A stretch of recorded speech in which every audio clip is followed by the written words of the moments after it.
Good morning. I'm Harshit Barnwal.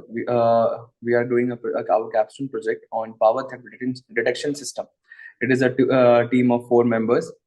I am Riyang Jain. I am Aditya Kumar Yati. And I'm Himani Bansal. We are doing our project under the supervision of Dr. Swati and Dr. Ruchika. Furthermore, we are going to demonstrate the working of our circuit as well as its schematics. This is the schematic diagram. This is the theft load. This is the actual load. This is the this is the place from where the power supply will come in. These are the two current transformers, CT1 and CT2. These are the two rectifiers. This is the relay kit. This is the ATmega 328 microcontroller. This is LCD. This is the buzzer, and this is node MCU and optocoupler. Now let me begin with the working of this complete schematic diagram. So when there will be no theft load, the CT1 and CT2 will contain only the actual load, and the current transformers are used to step down the current. Then the current is passed through the rectifiers, from where AC current is converted into the DC current. Now when this current that is converted into the DC, it will pass on to the ATmega 328P, which is the microcontroller. And as we can say that there is no theft load as of now, so the potential difference between CT1 and CT2 will be 0. So the potential drop and the difference that is shown by ATmega 328 will be 0. And as the potential difference is 0, the whole circuit will work fine. Now there is one more case. Now we are introducing, or we are taking theft load into the picture. So when theft load came, CT1 will contain the load of both the loads, that is the theft load and the actual load, and CT2 will only contain the load of the actual load.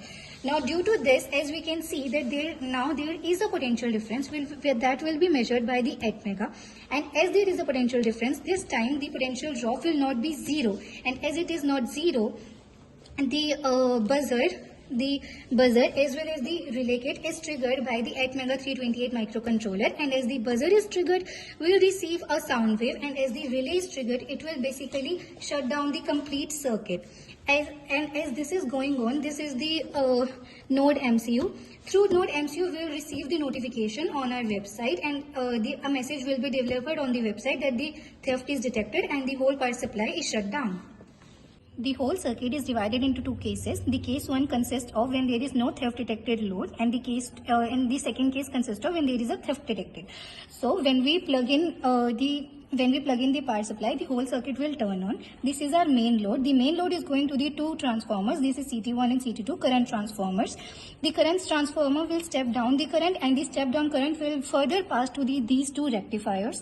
These two rectifiers will rectify the current, and we have used an optocoupler. The optocoupler will basically isolate the two rectifiers will be isolated and used as one. Then we have used a BJT which will act as a switch. Once the BJT is turned on, the same current will go to the microcontroller, and since there is no theft load as of now, the microcontroller reading will be 0. And the potential difference which is shown by the microcontroller is 0, the whole circuit will run perfectly. Okay, so let me begin with case 2. In case 2, we have a theft load. Now in this case, what will happen is the CT1 will contain main load as well as the theft load, whereas the CT2 will only contain the main load. And this time when these two current transformers, they will step down the current is again passed through the rectifiers, and then further the current is passed to the optocoupler, which is used for the isolation purpose, which will isolate these two circuits and combine it, and it can be used as one.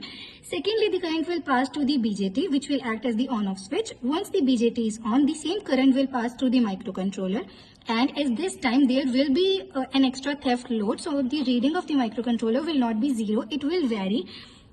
So next, when the microcontroller reading is not 0, it will send a sense to the buzzer. The buzzer will be sensing, and once the buzzer is on, the same current is flown through the relay kit, and the relay kit will also act as an on-off switch, but this time for the complete whole circuit. And once the relay kit, once there will be theft detected by the microcontroller, the relay kit will basically cut the power supply, and the whole circuit will turn off. Now let me show you how this is happening.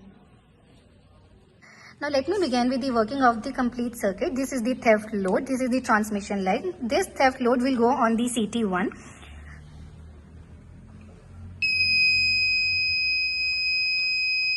As we have seen that the theft load is detected, now CT1 will contain two loads. The first load is of the theft load and the second load is of the main appliance load, whereas CT2 will only contain the load of the main load. And when these current is passed, it will go to the microcontroller. As we can see that the potential difference is not zero, as CT1 contains both the loads and CT2 contain only one load. The microcontroller will trigger the buzzer as well as the relay. As buzzer is triggered, it will produce a sound wave or a noise, and as the relay is triggered, it will completely shut down the whole circuit, and as we can see that the load here is zero. I see that.